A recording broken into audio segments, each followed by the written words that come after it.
नमो नमः। आप सभी का हार्दिक अभिनंदन।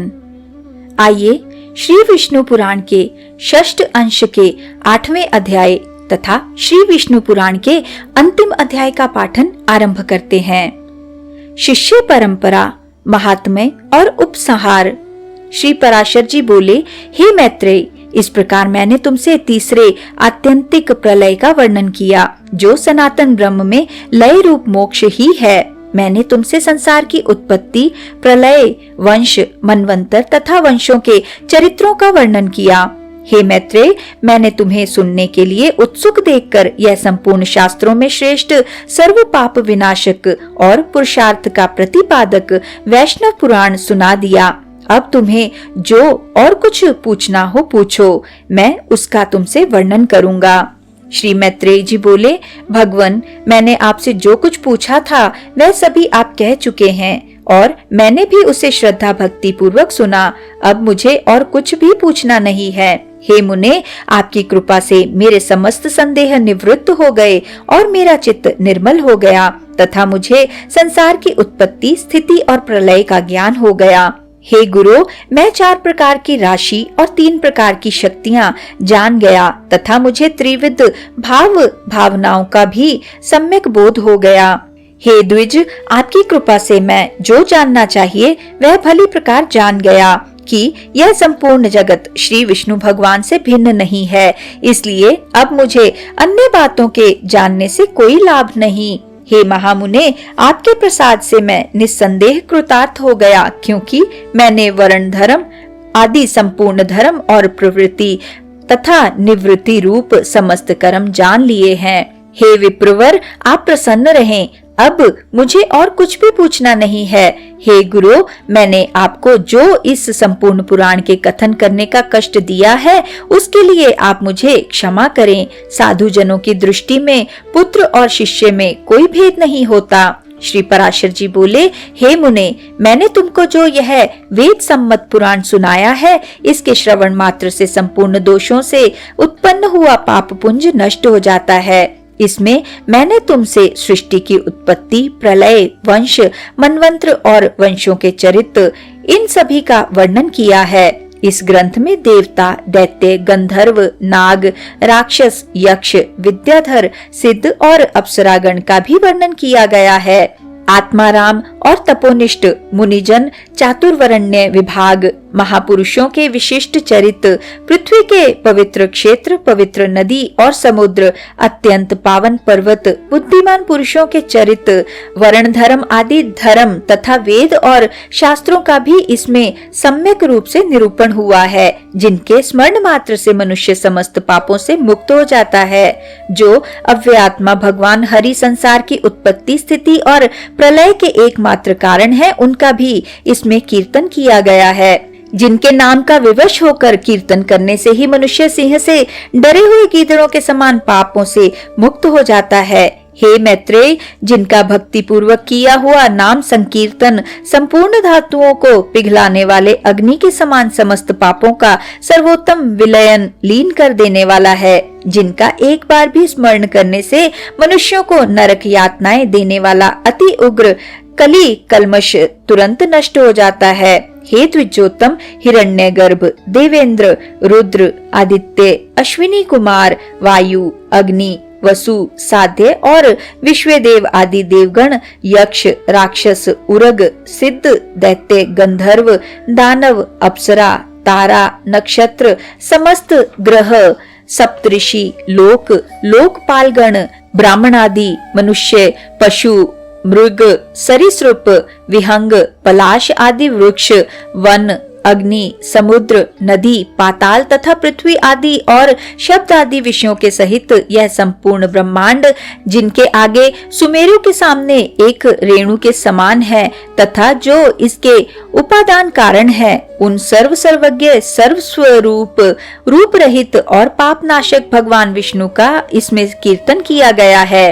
हे मुनि सत्तम, अश्वमेध यज्ञ में अवभृत यज्ञान स्नान करने से जो फल मिलता है, वही फल मनुष्य इसको सुनकर प्राप्त कर लेता है। प्रयाग, पुष्कर, कुरुक्षेत्र तथा समुद्र तट पर रहकर उपवास करने से जो फल मिलता है वही इस पुराण को सुनने से प्राप्त हो जाता है। 1 वर्ष तक नियमानुसार अग्निहोत्र करने से मनुष्य को जो महान पुण्य फल मिलता है वही इसे एक बार सुनने से हो जाता है। ज्येष्ठ शुक्ला द्वादशी के दिन मथुरापुरी में यमुना स्नान करके कृष्णचंद्र का दर्शन करने से जो फल मिलता है, हे विप्रश्रेय, वही भगवान कृष्ण में चित्त लगाकर इस पुराण के एक अध्याय को सावधानता पूर्वक सुनने से मिल जाता है। हे मुनि श्रेष्ठ, ज्येष्ठ मास के शुक्ल पक्ष की द्वादशी को मथुरापुरी में उपवास करते हुए यमुना स्नान करके समाहित चित्त से श्री अच्युत का भली प्रकार पूजन करने से मनुष्य को अश्वमेध यज्ञ का संपूर्ण फल मिलता है। कहते हैं कि अपने वंशजों द्वारा यमुना तट पर पिंडदान करने से उन्नति लाभ किए हुए अन्य पितरों की समृद्धि देखकर दूसरे लोगों के पितृ पितामहों ने अपने वंशजों को लक्ष्य करके इस प्रकार कहा था, क्या हमारे कुल में उत्पन्न हुआ कोई पुरुष ज्येष्ठ मास के शुक्ल पक्ष में द्वादशी तिथि को मथुरा में उपवास करते हुए यमुना जल में स्नान करके श्री गोविंद का पूजन करेगा, जिससे हम भी अपने वंशजों द्वारा उद्धार पाकर ऐसा परम ऐश्वर्य प्राप्त कर सकेंगे। जो बड़े भाग्यवान होते हैं उन्हीं के वंशधर ज्येष्ठ मासीय शुक्ल पक्ष में भगवान का अर्चन करके यमुना में पितृगण को पिंडदान करते हैं। उस समय यमुना जल में स्नान करके सावधानता पूर्वक भली प्रकार भगवान का पूजन करने से और पितृगण को पिंड देने से अपने पितामहों को तारता हुआ पुरुष जिस पुण्य का भागी होता है, वही पुण्य भक्ति पूर्वक इस पुराण का एक अध्याय सुनने से प्राप्त हो जाता है। यह पुराण संसार से भयभीत हुए पुरुषों का अति उत्तम रक्षक, अत्यंत श्रवण योग्य तथा पवित्रों में परम उत्तम है। यह मनुष्यों के दुस्वप्नों को नष्ट करने वाला, संपूर्ण दोषों को दूर करने वाला, मांगलिक वस्तुओं में परम मांगलिक और संतान तथा संपत्ति का देने वाला है। इस आर्ष पुराण को सबसे पहले भगवान ब्रह्मा जी ने ऋभु को सुनाया था। ऋभु ने प्रियव्रत को सुनाया और प्रियव्रत ने भागुरी से कहा। फिर इसे भागुरी ने स्तंभ मित्र को, स्तंभ मित्र ने दधीची को, दधीची ने सास्वत को और सास्वत ने भृगु को सुनाया तथा भृगु ने पुरुकुत्स से, पुरुकुत्स ने नर्मदा से और नर्मदा ने धृतराष्ट्र एवं पूर्णनाग से कहा। हे द्विज, इन दोनों ने यह पुराण नागराज वासुकी को सुनाया। वासुकी ने वत्स को, वत्स ने अश्वतर को, अश्वतर ने कंबल को और कंबल ने एलापुत्र को सुनाया। इसी समय मुनिवर वेदशिरा पाताल लोक में पहुँचे। उन्होंने यह समस्त पुराण प्राप्त किया और फिर प्रमति को सुनाया। प्रमति ने उसे परम बुद्धिमान जातुकर्ण को दिया तथा जातुकर्ण ने अन्याय पुण्यशील महात्माओं को सुनाया। पूर्व जन्म में सारस्वत के मुख से सुना हुआ यह पुराण पुलस्त्य जी के वरदान से मुझे भी स्मरण रह गया, सो मैंने ज्यों का त्यों तुम्हें सुना दिया। अब तुम भी कलयुग के अंत में इसे शिनीक को सुनाओगे। जो पुरुष इस अति गुह्य और कली कल्मश नाशक पुराण को भक्ति पूर्वक सुनता है, वह सब पापों से मुक्त हो जाता है। जो मनुष्य इसका प्रतिदिन श्रवण करता है, उसने तो मानो सभी तीर्थों में स्नान कर लिया और सभी देवताओं की स्तुति कर ली। इसके 10 अध्यायों का श्रवण करने से निस्संदेह कपिला गौ के दान का अति दुर्लभ पुण्य प्राप्त होता है।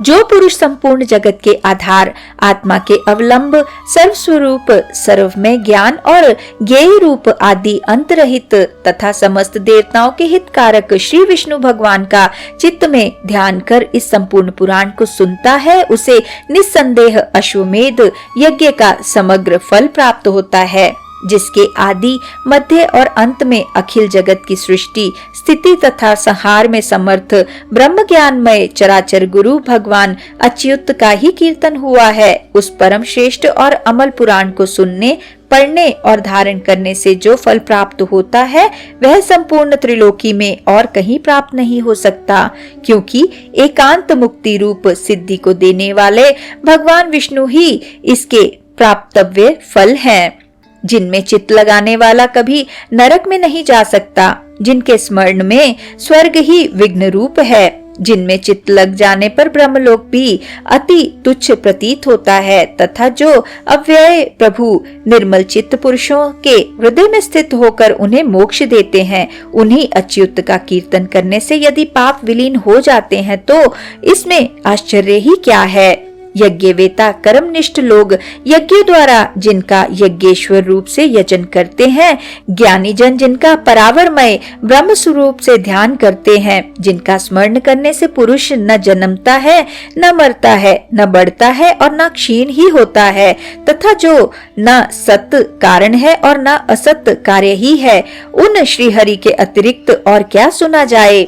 जो अनादि निधन भगवान विभु पितृ रूप धारण कर स्वधा संज्ञक कव्य को और देवता होकर अग्नि में विधि पूर्वक हवन किए हुए स्वाहा नामक हव्य को ग्रहण करते हैं, तथा जिन समस्त शक्तियों के आश्रयभूत भगवान के विषय में बड़े बड़े प्रमाण कुशल पुरुषों के प्रमाण भी इयत्ता करने में समर्थ नहीं होते, वे श्री हरि श्रवण पथ में जाते ही समस्त पापों को नष्ट कर देते हैं। जिन परिमाणहीन प्रभु का आदि अंत वृद्धि और क्षय कुछ भी नहीं होता, जो नित्य निर्विकार पदार्थ है, उन सत्वनीय प्रभु पुरुषोत्तम को मैं नमस्कार करता हूँ, जो उन्हीं के समान गुणों को भोगने वाला है, एक होकर भी अनेक रूप है तथा शुद्ध होकर भी विभिन्न रूपों के कारण अशुद्ध विकारवान सा प्रतीत होता है, और जो ज्ञान स्वरूप एवं समस्त भूत तथा विभूतियों का करता है,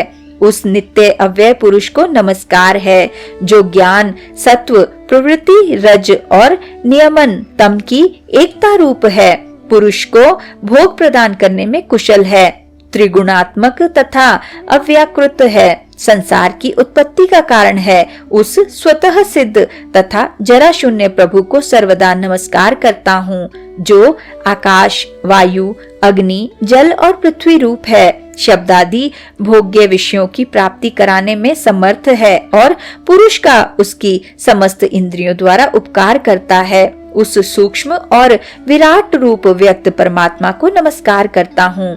इस प्रकार जिन नित्य सनातन परमात्मा के प्रकृत पुरुष में ऐसे अनेक रूप हैं, वे भगवान हरि समस्त पुरुषों को जन्म और जरा आदि से रहित मुक्ति रूप सिद्धि प्रदान करे। श्री विष्णु महापुराण संपूर्ण। इसी के साथ यह परम पावन सुंदर श्री विष्णु पुराण संपूर्ण हुआ। आइए श्री विष्णु जी के इस सुंदर मंत्र से आज के इस पाठन का समापन करते हैं। ओम नमो भगवते वासुदेवाय। ओम नमो भगवते वासुदेवाय। ओम नमो भगवते वासुदेवाय।